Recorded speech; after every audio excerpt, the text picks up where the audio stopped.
السلام علیکم ورحمۃ اللہ وبرکاتہ، نحمدہ ونصلی علی رسولہ الکریم، اما بعد فاعوذ باللہ من الشیطان الرجیم، بسم اللہ الرحمن الرحیم، رب اشرح لی صدری ویسر لی امری واحلل عقدۃ من لسانی یفقہوا قولی۔ ووضع الكتاب فترى المجرمين مشفقين مما فيه ويقولون يا ويلتنا ما لهذا الكتاب لا يغادر صغيرة ولا كبيرة إلا أحصاها ووجدوا ما عملوا حاضرا ولا يظلم ربك أحدا۔ ووضع الكتاب فترى المجرمين مشفقين مما فيه ويقولون يا ويلتنا ما لهذا الكتاب لا يغادر صغيرة ولا كبيرة إلا أحصاها ووجدوا ما عملوا حاضرا ولا يظلم ربك أحدا۔ اور کتاب رکھ دی جائے گی، پس آپ مجرموں کو دیکھیں گے کہ اس سے ڈرنے والے ہوں گے جو اس میں ہوگا، اور کہیں گے ہائے ہماری بربادی، اس کتاب کو کیا ہے، نہ کوئی چھوٹی بات چھوڑتی ہے اور نہ بڑی، مگر اس نے ضبط کر رکھا ہے، اور انہوں نے جو کچھ کیا اسے موجود پائیں گے، اور آپ کا رب کسی پر ظلم نہیں کرتا۔ اس دنیا میں انسان مختلف قسم کے کام کرتا ہے، کچھ اپنی بنیادی ضروریات پوری کرتا ہے، کچھ زندگی کے مقاصد کو پورا کرتا ہے، کچھ چھوٹے کام ہوتے ہیں، کچھ بڑے کام ہوتے ہیں۔ روزمرہ زندگی میں انسان کھاتا پیتا ہے، گھر بناتا ہے، شادی کرتا ہے، مال کمانے کے مختلف طریقے اختیار کرتا ہے۔ اسی طرح دین کے معاملے میں جو چاہتا ہے اختیار کرتا ہے، جو چاہتا ہے چھوڑ دیتا ہے یا رد کر دیتا ہے۔ پھر اپنی سوچ کے معاملے میں اپنے خیالات کے بارے میں جو چاہتا ہے سوچتا ہے، جو چاہتا ہے بولتا ہے، اور یہ بھول جاتا ہے کہ جو کچھ وہ اس دنیا میں کر رہا ہے اس کا ریکارڈ بھی تیار ہو رہا ہے، وہ سب کچھ لکھا بھی جا رہا ہے۔ یاد رہے کہ جو کچھ انسان کو یہاں ملا ہے وہ امتحان کے لیے ہے، وقتی طور پر ہے، اور ان سب نعمتوں کا جو دنیا میں اسے ملی ہیں ان کا ایک دن حساب ہوگا، اس سے پوچھ گچھ ہوگی کہ ان کو کس کام میں استعمال کیا۔ اس وقت انسان کو شدت سے احساس ہوگا کہ یا لیتنی قدمت لحیاتی، اے کاش کہ میں نے اپنی زندگی کے لیے کچھ آگے بھیجا ہوتا، کیونکہ زندگی تو اب شروع ہوئی ہے۔ اس دنیا کی زندگی میں جو کچھ دنیا کی ترقی کے لیے کیا ہوگا وہ پیچھے چھوڑ دیا، اور نامہ اعمال میں وہ سب کچھ درج ہوگا، اس کے سامنے ہوگا۔ انسان بے قرار ہو کر پکار اٹھے گا، یہ کیسی کتاب ہے جس نے نہ کوئی چھوٹی بات چھوڑی نہ کوئی بڑی، مگر اسے شمار کر رکھا ہے۔ تو آئیے دیکھتے ہیں کہ یہ کیسی کتاب ہے۔ یہ کتاب زندگی ہے جسے نامہ اعمال کہا جاتا ہے۔ تو ہمارا آج کا موضوع ہے کہ نامہ اعمال کیا ہے۔ ارشاد باری تعالیٰ ہے وَوُضِعَ الْكِتَابُ، اور کتاب رکھ دی جائے گی۔ کون سی کتاب؟ کتاب زندگی، یعنی دنیا کی زندگی میں انسان نے جو کچھ بھی کیا ہوگا اس کا نامہ اعمال جو بھی فرشتوں نے تیار کیا ہوگا انسان کے دائیں یا بائیں ہاتھ میں رکھ دیا جائے گا، دے دیا جائے گا۔ فَتَرَى الْمُجْرِمِينَ مُشْفِقِينَ، تو آپ مجرموں کو دیکھیں گے کہ ڈر رہے ہوں گے، یعنی نافرمان سرکش لوگ اس کو ڈرتے ہوئے دیکھیں گے، کیونکہ انہیں معلوم ہو جائے گا، وہ اپنے جرائم دیکھ لیں گے جو انہوں نے آگے بھیجے ہوں گے۔ وَيَقُولُونَ يَا وَيْلَتَنَا مَا لِهَذَا الْكِتَابِ، اور وہ کہیں گے ہائے بربادی ہماری، ہائے افسوس ہم پر، کیا ہو گیا ہے اس کتاب کو؟ یعنی جب اس کا معائنہ کریں گے تو بول اٹھیں گے ہائے ہماری ہلاکت، اس کتاب کو کیا ہے۔ لا یغادر صغیرۃ ولا کبیرۃ الا احصاها، کہ ہماری کوئی چھوٹی بڑی چیز، کوئی بھی کام ہمارا اس نے نہیں چھوڑا، سب کا سب یہاں درج ہے۔ ووجدوا ما عملوا حاضرا، اور دنیا میں جو کچھ انہوں نے عمل کیے ہوں گے وہ سب وہاں موجود پائیں گے۔ ولا یظلم ربک احدا، اور تیرا رب کسی پر بھی ظلم نہیں کرے گا. یعنی فرشتوں نے بندوں کا نامہ اعمال جو لکھا ہوگا وہی دیا جائے گا بندوں کو، کچھ کے دائیں ہاتھ میں کچھ کے بائیں ہاتھ میں، اور جزا بھی اسی کے مطابق دی جائے گی. عمر رضی اللہ عنہ نے ابی ابن کعب سے کہا، ہمیں آخرت کے بارے میں کوئی حدیث سنائیں. قیامت کے دن لوح محفوظ اٹھا لی جائے گی اور مخلوق میں سے ہر ایک اپنے عمل کی طرف دیکھ رہا ہوگا. پھر وہ صحیفے لائے جائیں گے جن میں بندوں کے اعمال ہوں گے، اور وہ عرش کے گرد بکھر جائیں گے. اور اسی کے بارے میں فرمایا وَوُضِعَ الْكِتَابُ فَتَرَى الْمُجْرِمِينَ. تو بات یہ ہے کہ انسان کو اپنا نامہ اعمال دیکھنا ہوگا، اور دیکھ کر وہ اپنے آپ کو ہی کوسے گا، اپنے خبیث اعمال کو دیکھ کر واویلا کرے گا اور پریشان ہوگا، اور پھر کتاب کے بارے میں کہے گا کہ اس کو کیا ہے. یاد رکھیے کہ ہمارے نامہ اعمال میں دو طرح کی چیزیں ہیں، دو طرح کے گناہ ہیں. ایک صغیرہ گناہ ہے اور ایک کبیرہ گناہ ہے. صغیرہ اور کبیرہ گناہوں سے مراد کیا ہے؟ ابن عباس اس کی مثال دیتے ہوئے کہتے ہیں کہ جیسے کبیرہ زور سے ہنسنا اور صغیرہ مسکرانا، یعنی یہی فرق ہے دونوں ہنسی کی قسمیں. یعنی یہ گناہ نہیں، ضروری نہیں کہ یہ گناہ ہو، لیکن ڈفرینشیٹ اس طرح کیا جا سکتا ہے کہ ایک ہی عمل بعض اوقات بہت سنگین ہوتا ہے اور بعض اوقات اس کا چھوٹا ورژن ہوتا ہے. سعید بن جبیر کہتے ہیں کہ صغیرہ سے مراد چھوٹے گناہ میں ملوث ہونا ہے، چھونا اور بوس و کنار کرنا، اور کبیرہ سے مراد زنا ہے. کبیرہ سے پہلے صغیرہ گناہوں کا ذکر ہے، ما لہذا الکتاب لا یغادر صغیرۃ ولا کبیرۃ. اور فضیل بن ایاز جو تھے وہ جب یہ آیت پڑھتے تھے تو کہتے تھے ہائے افسوس کہ لوگ اللہ کی بارگاہ میں کبیرہ گناہوں سے پہلے صغیرہ گناہوں کے بارے میں چیختے ہوئے شکایت کریں گے. اور پھر یہاں پر احصاها کا لفظ استعمال ہوا ہے.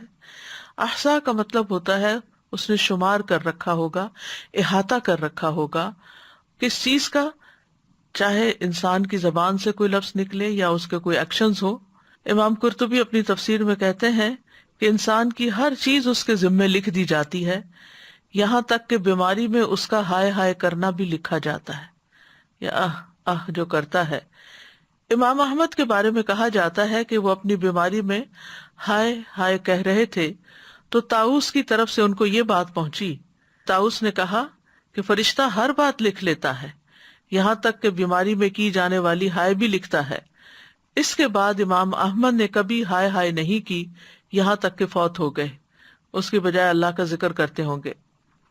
قتادہ کہتے ہیں کہ لوگوں کو نامہ اعمال سے یہ شکایت ہوگی کہ اس نے ہر چیز کو ریکارڈ کر دیا ہے. کوئی یہ نہیں کہے گا کہ ہم پر ظلم ہوا ہے، یہ کیوں لکھا گیا. اس پر ان کو اعتراض نہیں ہوگا کہ یہ کیوں لکھا گیا، ان کو پریشانی اس بات کی ہوگی کہ ہر ہی چیز لکھی گئی، سبھی کچھ لکھا گیا.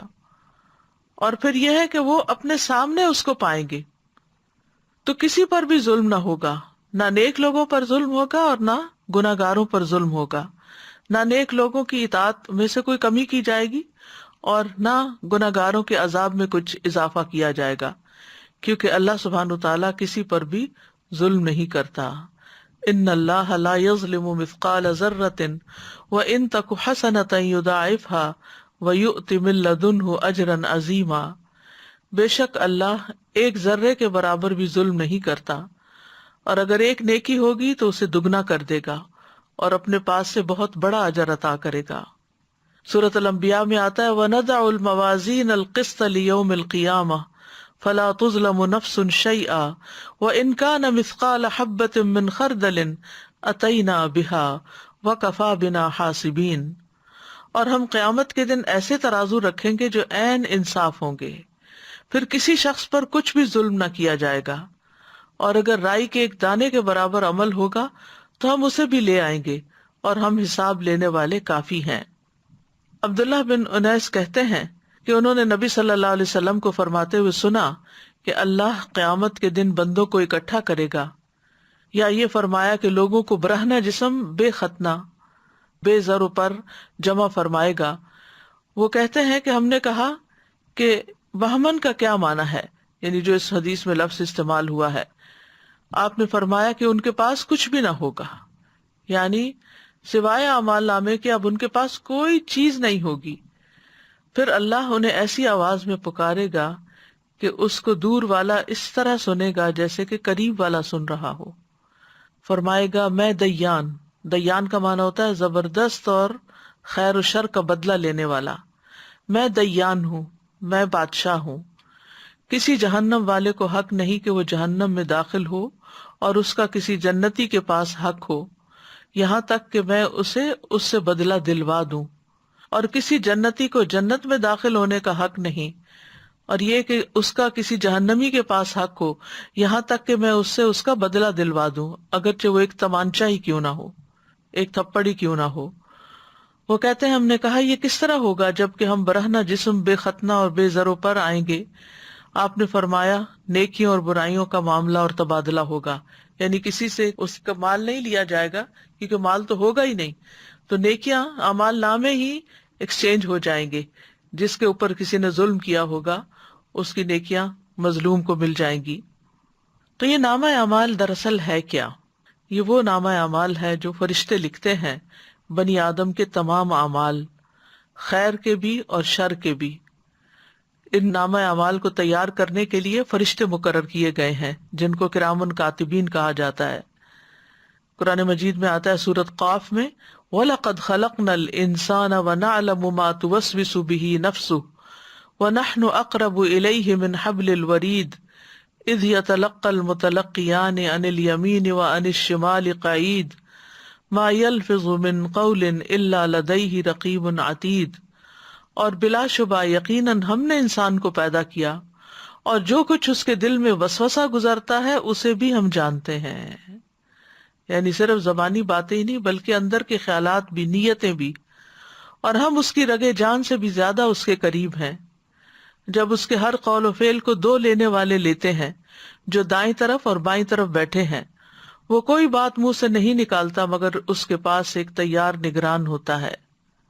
تو گویا زبان سے نکلنے والا ہر جملہ، ہر لفظ، ہر آہ، ہر ہائے، ہر چیز لکھی جاتی ہے. یعنی تیار نگران بیٹھا ہوتا ہے جو فوراً جھپٹ لیتا ہے، ہر کلام لکھ لیتا ہے خواہ وہ اچھا ہو یا برا ہو. یہاں تک کہ فرشتہ اس کی یہ بات بھی لکھ لیتا ہے جب انسان کہتا ہے میں نے کھایا، میں نے پیا، میں گیا، میں آیا، میں نے دیکھا، یہ سب باتیں بھی وہ لکھتے جاتے ہیں. یہاں تک کہ جب جمعرات کا دن آتا ہے پھر اس کے قول اور عمل پیش کیے جاتے ہیں. تو جس قول یا فعل میں بھلائی یا شر ہوتا ہے اس کو باقی رہنے دیا جاتا ہے اور باقی کی تمام چیزیں ختم کر دی جاتی ہیں. اور اللہ کے اس فرمان سے یہی مراد ہے یمحو اللہ ما یشاء ویثبت وعندہ ام الکتاب. اللہ مٹا دیتا ہے جو چاہتا ہے اور ثابت رکھتا ہے، یعنی جو چاہتا ہے، اور اسی کے پاس ہے اصل کتاب. معمر کہتے ہیں کہ حسن بصری نے یہ آیت تلاوت کی عن الیمین و عن الشمال قعید، کہ جو دائیں طرف اور بائیں طرف بیٹھے ہیں. تو کہتے ہیں کہ اے ابن آدم، میں نے تمہارے لیے تمہارے صحیفے کو کھول دیا اور تمہارے ساتھ دو معزز فرشتے مقرر کیے گئے، ان میں سے ایک تمہارے دائیں طرف ہے اور ایک تمہارے بائیں طرف ہے. تو جو تمہارے دائیں طرف ہے وہ تمہاری نیکیوں کو ریکارڈ کرتا ہے اور جو بائیں طرف ہے برائیوں کو ریکارڈ کرتا ہے. بس جو چاہو عمل کرو، تھوڑا کرو یا زیادہ کرو، یہاں تک کہ جب تم مر جاؤ گے تو تمہارا نامہ اعمال لپیٹ دیا جائے گا، پھر وہ تمہاری گردن میں تمہارے ساتھ تمہاری قبر میں ڈال دیا جائے گا، یہاں تک کہ قیامت کے دن ایک ایسی کتاب کی صورت میں نکالا جائے گا جسے تم کھلا ہوا پاؤ گے اور کہا جائے گا اقرأ کتابک کفا بنفسک الیوم علیک حسیبا. اپنی کتاب پڑھ لو، آج تم خود اپنے آپ پر بطور محاسب خود ہی حساب لینے والے کافی ہو. اللہ کی قسم اس ہستی نے تمہارے ساتھ انصاف ہی کیا ہے کہ اس نے خود ہی تمہیں تمہارا محاسب بنا دیا. لکھنے والے فرشتوں کی صفات قرآن مجید میں بیان ہوئی ہیں. وَإِنَّ عَلَيْكُمْ لَحَافِظِينَ كِرَامًا كَاتِبِينَ يَعْلَمُونَ مَا تَفْعَلُونَ.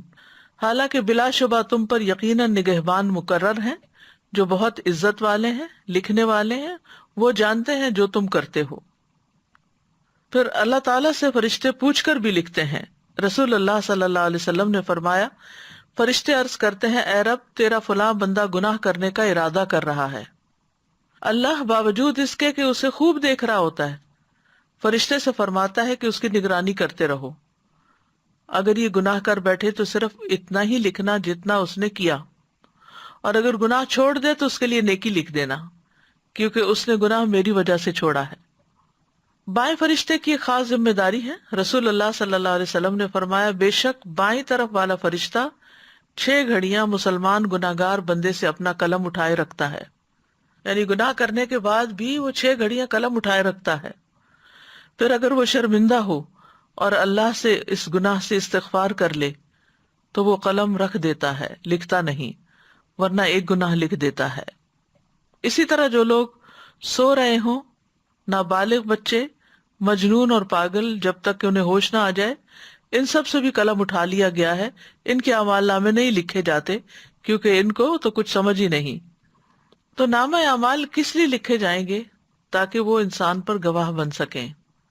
رسول اللہ صلی اللہ علیہ وسلم نے فرمایا، بے شک اللہ تعالیٰ فرماتے ہیں، اے میرے بندو، یہ تمہارے اعمال ہیں کہ جنہیں میں تمہارے لیے شمار کر رہا ہوں، پھر میں تمہیں ان کا پورا پورا بدلہ دوں گا۔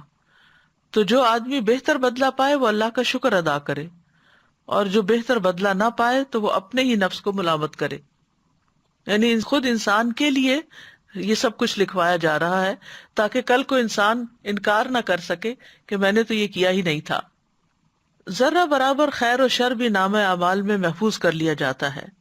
سورۃ الزلزلہ میں آتا ہے، فَمَن يَعْمَلْ مِثْقَالَ ذَرَّةٍ خَيْرًا يَرَهُ وَمَن يَعْمَلْ مِثْقَالَ ذَرَّةٍ شَرًّا يَرَهُ، جس نے ذرہ بھر نیکی کی ہوگی وہ اسے دیکھ لے گا، اور جس نے ذرہ بھر بدی کی ہوگی وہ بھی اسے دیکھ لے گا۔ نیکیاں اور گناہ دونوں لکھے جائیں گے۔ ابن عباس سے روایت ہے کہ رسول اللہ صلی اللہ علیہ وسلم اپنے رب تبارک و تعالیٰ سے روایت کرتے ہوئے فرماتے ہیں کہ بے شک اللہ نے نیکیاں اور برائیاں لکھی، پھر ان کو بیان فرمایا، پس جس نے کسی نیکی کا ارادہ کیا لیکن اس پر عمل نہ کر سکا، اللہ نے اس کے لیے اپنے پاس ایک مکمل نیکی کا بدلہ لکھا۔ اگر اس نے ارادے کے بعد عمل بھی کر لیا تو اللہ تعالیٰ نے اپنے پاس اس کے لیے 10 نیکیوں سے لے کر 700 تک، بلکہ اس سے بھی زیادہ لکھا۔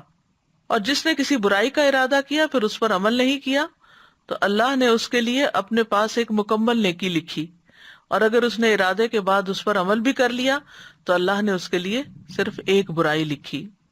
اسی طرح بیماری یا سفر کی وجہ سے اگر کوئی شخص کوئی کام نہیں کر سکتا تو وہ اس کے لیے لکھ دیا جاتا ہے، یعنی اگر نہیں بھی کر پا رہا تو بھی جو صحت کی حالت میں اور گھر میں رہتے ہوئے وہ کرتا تھا، وہ سفر کی حالت میں بھی وہ سارے اعمال اس کے نامہ اعمال میں لکھے چلے جاتے ہیں۔ رسول اللہ صلی اللہ علیہ وسلم نے فرمایا، جب کوئی بندہ بیمار ہوتا ہے یا سفر میں جاتا ہے تو اس کے وہ تمام اعمال لکھ دیے جاتے ہیں جو وہ حالت قیام اور زمانہ تندرستی میں کیا کرتا تھا۔ رسول اللہ صلی اللہ علیہ وسلم نے یہ بھی فرمایا کہ جب مسلمان آدمی بیمار ہوتا ہے تو اللہ تعالیٰ اعمال لکھنے والے فرشتوں سے کہتے ہیں کہ یہ بندہ اپنی صحت مندی میں جو بہترین اعمال کرتا تھا ان کے مطابق اس کا اجر و ثواب لکھتے جاؤ، یہاں تک کہ میں اسے شفا عطا کر دوں۔ تو اس لیے بندہ مومن کے لیے تو بیماری بھی ایک رحمت ہے کہ اس کو بیماری پر صبر کرنے کا، تکلیف اٹھانے کا بھی اجر ملتا ہے، اور اس کے ساتھ ساتھ اس کے نامہ اعمال میں نیکیاں بھی لکھی جاتی ہیں۔ اسی طرح جو شخص اچھی نیت رکھتا ہے اور پھر کام نہیں کر سکتا تو اس کی نیت کی وجہ سے بھی اس کو اجر ملتا ہے۔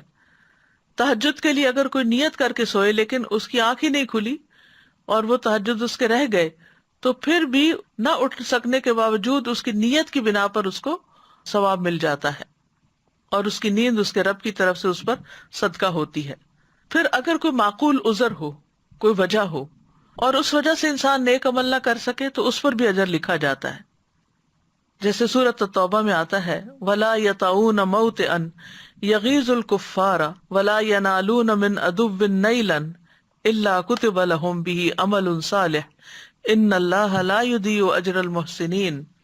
اور نہ کسی ایسی جگہ پر قدم رکھتے ہیں جو کافروں کو غصہ دلائے، اور نہ کسی دشمن سے کوئی کامیابی حاصل کرتے ہیں، مگر اس کے بدلے ان کے لیے ایک نیک عمل لکھ دیا جاتا ہے۔ یقیناً اللہ نیکی کرنے والوں کا اجر ضائع نہیں کرتا۔ یہ ان لوگوں کے بارے میں آیت اتری تھی جو جنگ تبوک سے پیچھے رہ گئے تھے کیونکہ ان کے پاس سواریاں نہیں تھی، وہ ساتھ نہیں جا سکتے تھے، تو ان کے بارے میں کہا گیا کہ جہاں جہاں بھی لشکر جا رہا ہے یہ ان کے ساتھ ہے، اور ان کے لیے بھی نیک عمل لکھا جا رہا ہے کیونکہ ان کا سچا ارادہ تھا جانے کا۔ اسی طرح مسجد کی طرف جانے والے قدم بھی لکھے جاتے ہیں۔ بنو سلمہ کے لوگ مدینہ کے کونے میں مسجد سے دور رہتے تھے، انہوں نے مسجد کے قریب منتقل ہونے کا ارادہ کیا تو یہ آیت نازل ہوئی، انا نحن نحیی الموتى ونکتب ما قدموا وآثارهم، بے شک ہم ہی زندہ کریں گے مردوں کو اور ہم لکھ رہے ہیں جو انہوں نے آگے بھیجا اور ان کے آثار بھی۔ تو رسول اللہ صلی اللہ علیہ وسلم نے فرمایا، بے شک تمہارے نشانات قدم لکھے جا رہے ہیں، یعنی انسان اپنے پاؤں سے چل کر جس زمین پر بھی جاتا ہے وہ زمین بھی گواہ بنے گی، اور وہ قدم اگر نیکی کے کام میں ہے تو ثواب کے طور پہ لکھے جائیں گے، اور اگر کسی برے کام سے اور برے ارادے سے انسان نکلا ہے یا اٹھا اپنی جگہ سے تو وہ قدم اس کے برائی کے خانے میں لکھے جائیں گے۔ اسی طرح طواف میں اٹھائے گئے قدم وہ بھی لکھے جاتے ہیں۔ رسول اللہ صلی اللہ علیہ وسلم نے فرمایا، جو شخص گن کر طواف کے 7 چکر لگائے اور 2 رکعت نماز پڑھے تو یہ ایک غلام آزاد کرنے کے برابر ہے، یعنی ثواب ہے۔ اور جو شخص ایک قدم بھی اٹھاتا یا رکھتا ہے، یعنی ایک اٹھاتا ہے ایک رکھتا ہے، ایک اٹھاتا ہے ایک رکھتا ہے، تو ہر قدم پر اس کے لیے 10 نیکیاں لکھی جاتی ہیں، اور اس سے 10 گناہ مٹائے جاتے ہیں، اور اس سے 10 درجات بلند کیے جاتے ہیں۔ اس سے انسان اندازہ کر سکتا ہے کہ کتنا زیادہ اجر و ثواب ہے۔ پھر حاجی کی سواری کے قدم لکھے جاتے ہیں۔ نبی صلی اللہ علیہ وسلم نے فرمایا، جب تم اپنے گھر سے بیت الحرام کے ارادے سے نکلتے ہو تو تمہاری اونٹنی کوئی قدم نہیں رکھتی اور نہ اسے اٹھاتی ہے، مگر اللہ تعالیٰ اس کے ساتھ تمہارے لیے ایک نیکی لکھ دیتا ہے اور تم سے ایک گناہ مٹا دیتا ہے۔ یعنی حاجی سفر پر ہی نکلتا ہے، اپنا ایک قدم اٹھاتا ہے، سواری پر بیٹھتا ہے، تو بظاہر تو یہ انسان کہتے ہیں کہ میرا پتہ نہیں کیا ثواب ہے کیا نہیں، میں تو سواری پر بیٹھا ہوا ہوں، لیکن اس کا بھی اجر بتا دیا گیا کہ اگر وہ اللہ کے کام کے لیے نکلتا ہے، بیت الحرام کی طرف نکلتا ہے، تو جو قدم سواری اٹھاتی ہے اس ہر قدم کے لیے نیکی لکھی جاتی ہے۔ پھر اسی طرح سلام کرنا اور سلام کا جواب دیا جانا، اس میں بھی انسان کے لیے نیکیاں لکھی جاتی ہیں۔ سہل بن حنیف کہتے ہیں کہ رسول اللہ صلی اللہ علیہ وسلم نے فرمایا، جس نے السلام علیکم کہا اس کے لیے 10 نیکیاں لکھی جائیں گی، جس نے السلام علیکم ورحمۃ اللہ کہا اس کے لیے 20 نیکیاں لکھی جائیں گی، اور جس نے السلام علیکم ورحمۃ اللہ وبرکاتہ کہا اس کے لیے 30 نیکیاں لکھی جائیں گی۔ اسی طرح جو تسبیحات ہم پڑھتے ہیں، آپ نے فرمایا اللہ نے 4 کلمات چنے ہیں، سبحان اللہ والحمد للہ ولا الہ الا اللہ واللہ اکبر۔ جس نے سبحان اللہ کہا اس کے لیے 20 نیکیاں اور 20 برائیاں مٹا دی جاتی ہیں، جس نے اللہ اکبر کہا اس کے لیے بھی اسی طرح، اور جس نے لا الہ الا اللہ کہا اس کے لیے بھی اسی طرح، الحمد للہ کہا اس کے لیے بھی، یعنی 4 کلمات پہ ہر کلمہ کہنے پر یہ نیکیاں لکھی جاتی ہیں اور ساتھ برائیاں بھی مٹائی جاتی ہیں۔ اسی طرح گھر والوں پہ خرچ کرنے اور مریض کی عیادت کرنے کا ثواب بھی لکھا جاتا ہے۔ رسول اللہ صلی اللہ علیہ وسلم نے فرمایا، جو شخص اللہ کی راہ میں اپنی زائد چیز خرچ کر دے تو اس کا ثواب 700 گنا تک ہوگا۔ تو اگر ضرورت کی چیز خرچ کرے تو کتنا زیادہ ثواب ہوگا۔ اور جو اپنی ذات پر اور اپنے اہل خانہ پر خرچ کرے، یا کسی بیمار کی عیادت کرے، یا کسی تکلیف دہ چیز کو راستے سے ہٹا دے تو ہر نیکی کا بدلہ اس کے مثل 10 نیکیاں ہوں گی۔ اسی طرح جانور کی خوراک کے دانے کے بدلے نیکی لکھی جاتی، یعنی اگر آپ میں سے پرندے ہیں وہ ہو گئے، یا ویسے آپ نے کوئی جانور پالے ہوئے ہیں تو جو بھی چارہ ان کو کھلاتے ہیں ہر دانے کے بدلے نیکی لکھی جاتی ہے۔ روح بن زمبا کہتے ہیں کہ ایک مرتبہ وہ تمیم داری کے ہاں ملاقات کے لیے گئے، وہاں پہنچ کر دیکھا کہ وہ خود اپنے گھوڑے کے لیے جو کے دانے صاف کر رہے ہیں، حالانکہ ان کے اہل خانہ بھی وہیں تھے۔ روح ان سے کہنے لگے، کیا ان میں سے کوئی یہ کام نہیں کر سکتا، انہیں گھر والے نہیں کر سکتے؟ تمیم نے فرمایا، کیوں نہیں، لیکن بات یہ ہے کہ میں نے رسول اللہ صلی اللہ علیہ وسلم کو فرماتے ہوئے سنا کہ جو مسلمان اپنے گھوڑے کے لیے جو کے دانے صاف کرے پھر اسے وہ کھلا دے تو اس کے لیے ہر دانے کے بدلے میں ایک نیکی لکھی جائے گی۔ پھر اسی طرح اللہ کے راستے میں رکھے گئے جانور کے آثار لکھے جانا۔ پہلے زمانے میں تو ظاہر ہے کہ جانوروں کے اوپر سواری کی جاتی تھی، آج کے دور میں گاڑیاں ہیں، تو اسی اعتبار سے جو شخص نیکی کے کاموں کے لیے اپنی سواری رکھتا ہے تو اس کے لیے اسی طرح اجر ہے۔ پھر اسی طرح لوگوں کو معاف کرنا لکھا جاتا ہے۔ رسول اللہ صلی اللہ علیہ وسلم نے فرمایا، تم سے پہلے آدمیوں میں سے ایک آدمی کا حساب لیا گیا تو اس کے پاس کوئی نیکی نہیں تھی، مگر یہ کہ وہ لوگوں سے لین دین کیا کرتا تھا، وہ مالدار آدمی تھا، اپنے غلاموں کو حکم دیتا کہ وہ تنگ دست سے درگزر کریں، یعنی جو حالات تنگ ہے، نہیں دے سکتا قرضہ واپس نہ دے، یا کوئی چیز خریدنا چاہتا ہے اور پیسے نہیں ہے اس کے پاس، تو اس کو چھوڑ دیں، آدھے چھوڑ دیں، پورے چھوڑ دیں۔ اور اللہ تبارک و تعالیٰ نے فرمایا ہم اس بات کے زیادہ حقدار ہیں کہ تم بھی اس سے درگزر کرو، یعنی فرشتوں سے کہا کہ تم بھی اس سے درگزر کرو۔ پھر اسی طرح لوگوں کی تکلیف پریشانی دور کرنا یہ بھی لکھا جاتا ہے۔ رسول اللہ صلی اللہ علیہ وسلم نے فرمایا جو شخص کسی مسلمان کی کسی پریشانی کو دور کرتا ہے اللہ تعالیٰ قیامت کے دن اس کی پریشانی کو دور کرے گا، اور جو کسی مسلمان کی پردہ پوشی کرتا ہے اللہ تعالیٰ قیامت کے دن اس کی پردہ پوشی فرمائے گا، یعنی اس کے عیب ظاہر نہیں کرے گا۔ اس لیے بہت ضروری ہے کہ انسان دوسروں کی غیبت نہ کرے، دوسروں کی عیب جوئی نہ کرے، دوسروں کی برائیاں کسی اور کے سامنے ظاہر نہ کرے۔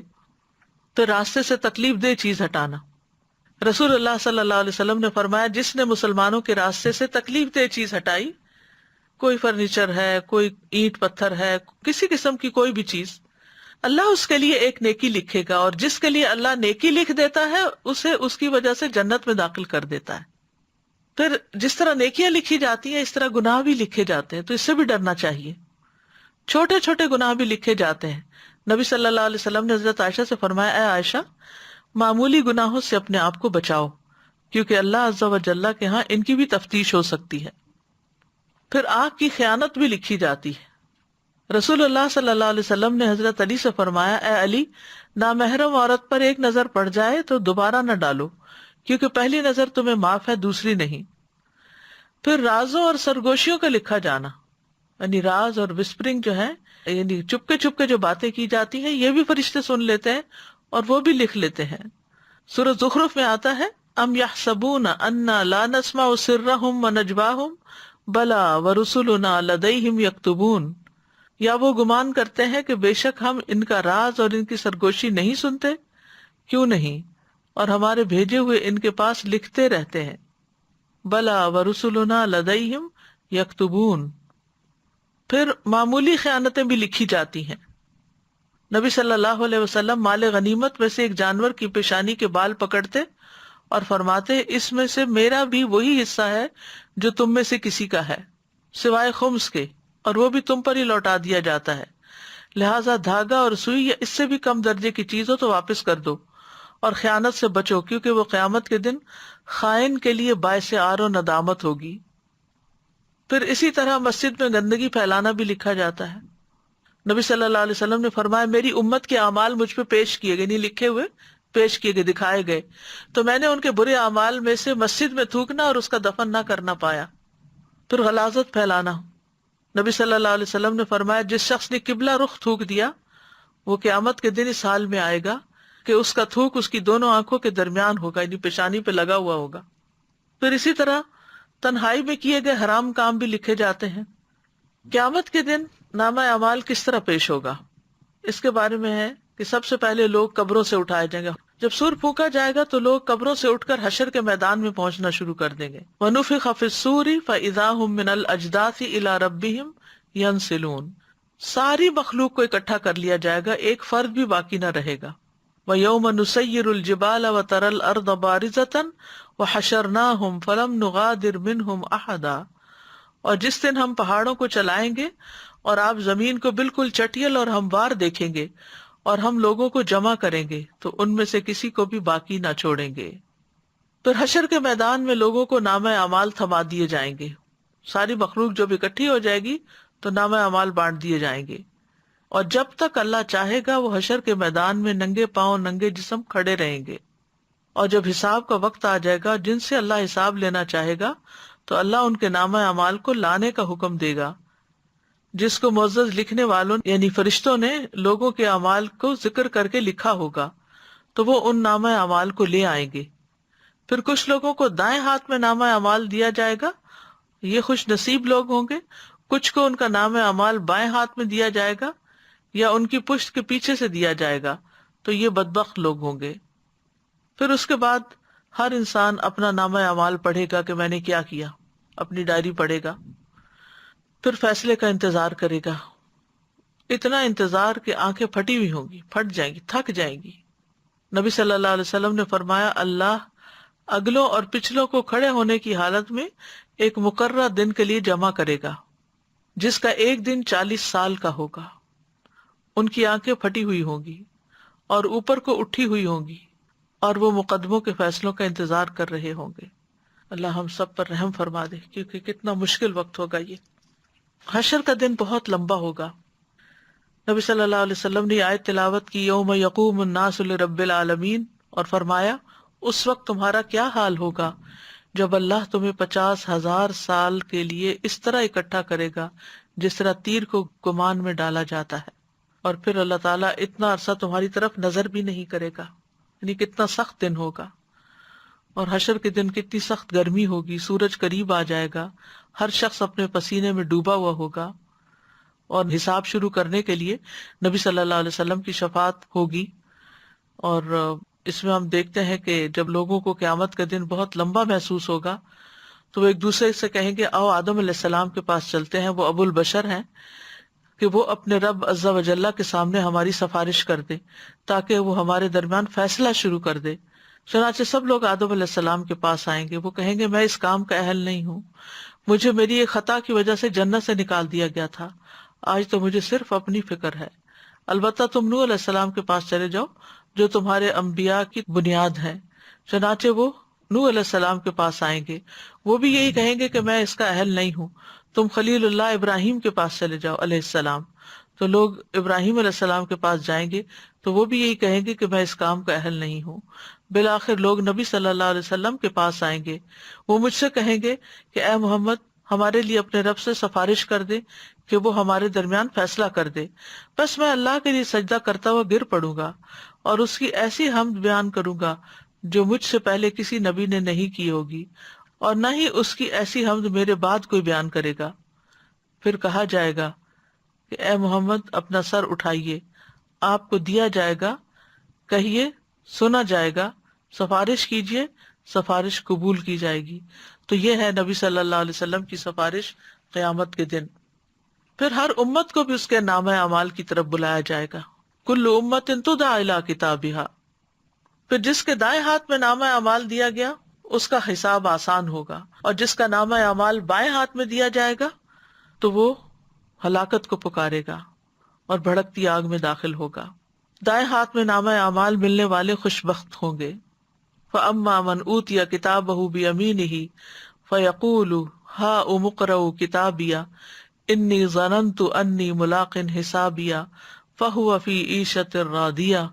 سو جسے اس کا نامہ اعمال اس کے دائیں ہاتھ میں دیا گیا تو وہ کہے گا کہ لو پکڑو میرا نامہ اعمال، یقیناً میں نے سمجھ لیا تھا، یعنی مجھے یقین تھا کہ بے شک میں اپنے حساب سے ملنے والا ہوں۔ بس وہ ایک خوشی والی زندگی میں ہوگا، ایک بلند جنت میں ہوگا۔ اور بائیں ہاتھ میں جن کو ملے گا وہ حسرتوں کا شکار ہوں گے۔ وہ کہے گا کاش مجھے میرا نامہ اعمال نہ دیا جاتا، اور کاش میں یہ نہ جانتا کہ میرا حساب کیا ہے۔ اے کاش وہ موت کام تمام کر دینے والی ہوتی، یعنی جو میں مر گیا تھا بس وہیں سے کام ختم ہو جاتا، میرا مال کسی کام نہ آیا، میری حکومت مجھ سے برباد ہو گئی۔ پھر اللہ تعالیٰ حق کے ساتھ فیصلے کریں گے، نامہ اعمال سامنے ہوگا، انبیاء گواہ ہوں گے، نامہ اعمال سامنے کھولا جائے گا۔ وَكُلَّ إِنسَانٍ أَلْزَمْنَاهُ طَائِرَهُ فِي عُنُقِهِ وَنُخْرِجُ لَهُ يَوْمَ الْقِيَامَةِ كِتَابًا يَلْقَاهُ مَنْشُورًا اقرأ كِتَابَكَ كَفَى بِنَفْسِكَ الْيَوْمَ عَلَيْكَ حَسِيبًا۔ اور ہم نے ہر انسان کا نصیب اس کی گردن میں لازم کر دیا ہے۔ قیامت کے دن ہم اس کے لیے ایک کتاب نکالیں گے جسے وہ کھلی ہوئی پائے گا۔ اپنی کتاب پڑھ، آج تو خود اپنے آپ پر بطور محاسب کافی ہے۔ یعنی ہر انسان اپنا حساب خود کر لے گا کہ وہ کیا ڈیزرو کرتا ہے۔ تمام اعمال سامنے حاضر کر دیے جائیں گے۔ یوم تجد کل نفس ما عملت من خیر محضرا وما عملت من سوء۔ جس دن ہر شخص حاضر کیا ہوا پائے گا جو اس نے نیکی میں سے کیا اور جو بھی اس نے برائی میں سے کیا، اور چاہے گا کاش اس کے اور برائی کے درمیان دور کا فاصلہ ہوتا۔ انسان کو اس کے اگلے پچھلے تمام اعمال بتا دیے جائیں گے۔ یُنَبَّأُ الْإِنسَانُ يَوْمَئِذٍ بِمَا قَدَّمَ وَأَخَّرَ۔ انسان اپنی کتاب پڑھے گا، پوشیدہ باتیں ظاہر ہوں گی۔ یومئذ تعرضون لا تخفی منکم خافیہ۔ سینوں کے بھید کھل جائیں گے. وحصل ما فی الصدور ان ربہم بہم یومئذ لخبیر. ہر شخص اکیلا اکیلا اللہ سبحانہ تعالیٰ کے سامنے پیش ہوگا. نامہ اعمال کی جانچ پڑتال ہوگی، منہ پہ مہر لگ جائے گی، اعضاء گواہی دیں گے، اور سب سے پہلے جو چیز انسان کی بولے گی وہ اس کی ران اور ہتھیلی ہوگی. نیتوں سے حساب کا آغاز ہوگا. قیامت کے دن سب سے پہلے جس کے خلاف فیصلہ کیا جائے گا وہ شہید ہوگا. اس کو نعمتیں یاد کرائی جائیں گی، پوچھا جائے گا نعمتوں کو پا کر کیا کیا. وہ کہے گا میں نے تیرے راستے میں لڑائی کی، یہاں تک کہ مجھے شہید کر دیا گیا. اللہ تعالیٰ فرمائے گا تو نے جھوٹ بولا، تم اس لیے لڑے تھے کہ تمہیں بہادر کہا جائے، سو کہہ دیا گیا. یعنی سب سے پہلے حساب ان سے شروع ہوگا.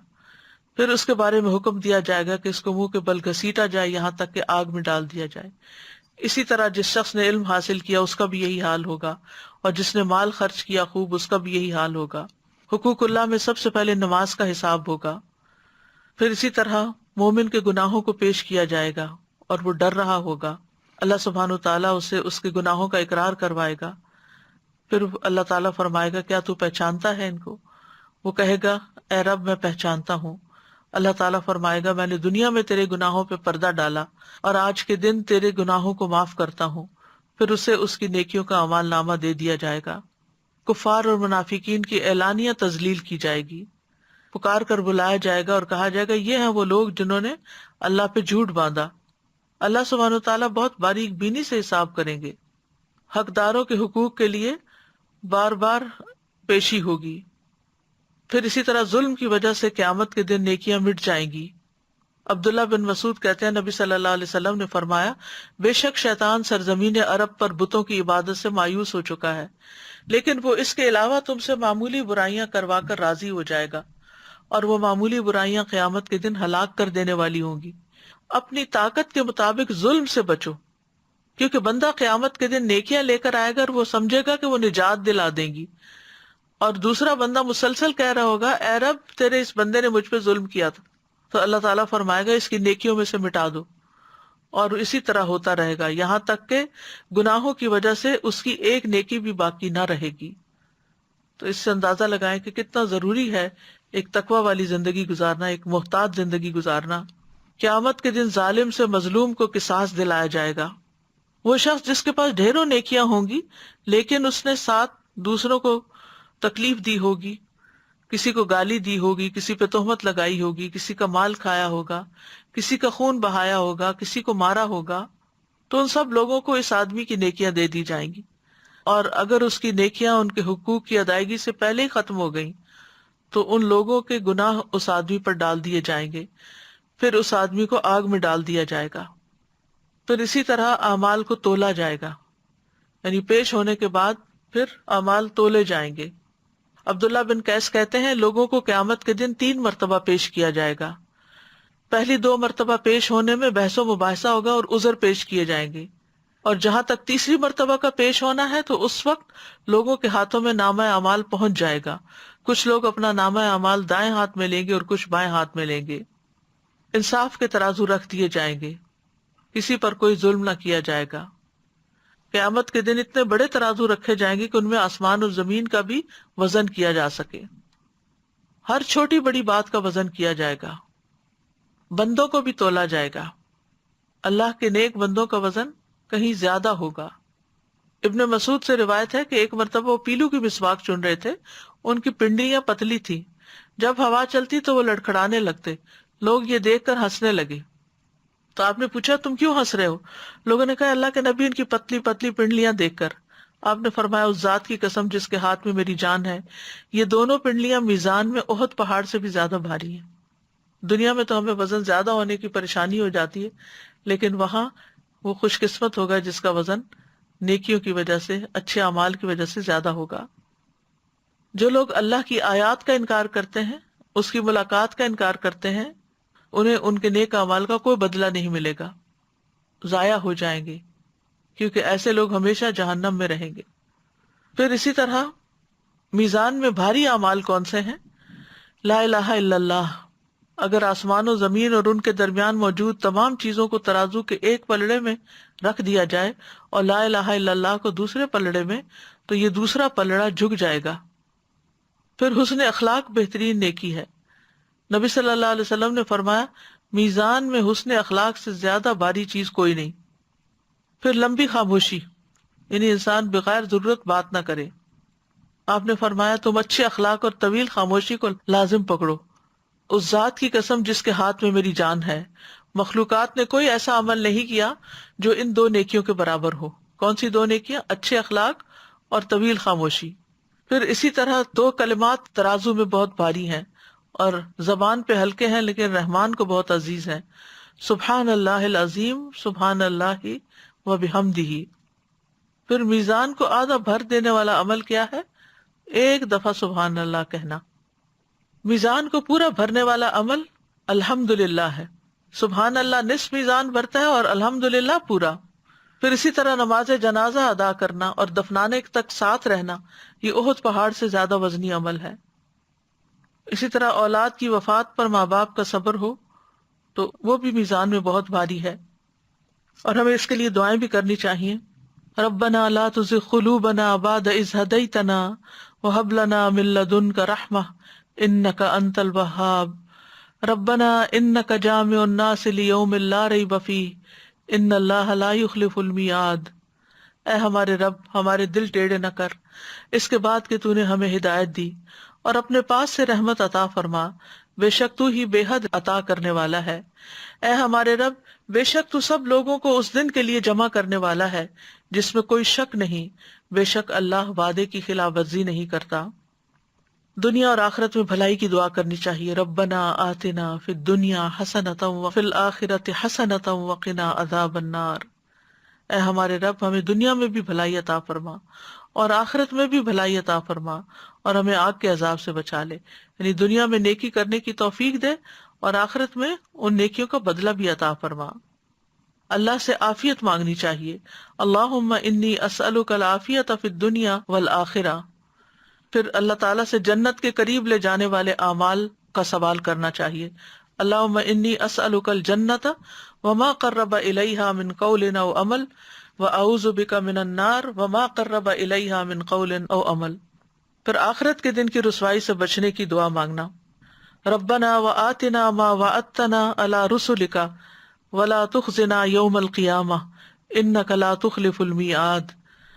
اللہم لا تخزنی یوم القیامہ اللہم انی اعوذ بک من ضیق الدنیا و ضیق یوم القیامہ۔